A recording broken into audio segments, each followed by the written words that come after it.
Voilà pour les titres, soyez les bienvenus si vous nous rejoignez sur France 24. On commence cette édition avec la visite d'Emmanuel Macron dans le Golfe, une tournée courte mais les enjeux eux sont colossaux. La France vient de sceller avec les Émirats Arabes Unis la vente de 80 Rafales.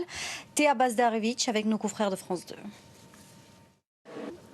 Et au cœur des échanges avec Emmanuel Macron, la crise au Liban, il faut dire que les pays du Golfe ont... Le pape François est lui en déplacement à Chypre. L'île n'est pas épargnée par la crise migratoire que connaît l'Europe.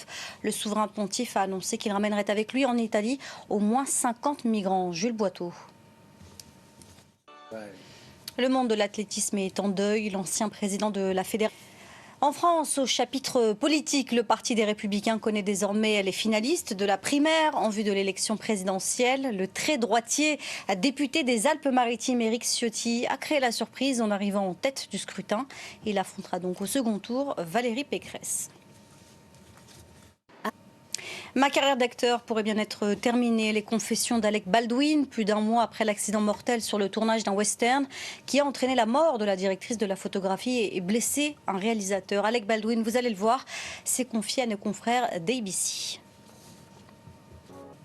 Ce vendredi marque la Journée internationale des personnes handicapées. On vous emmène pour l'occasion au Brésil pour découvrir Maju Orajo, cette ambassadrice de 19 ans atteinte de trisomie 21.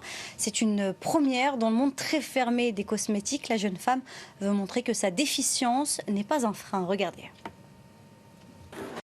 Voilà, c'est la fin de ce journal. Merci à vous de l'avoir suivi. Merci à l'ensemble des équipes en régie. En attendant notre prochaine édition, vous pouvez continuer à vous informer sur notre site internet www.france24. Restez avec nous sur France 24.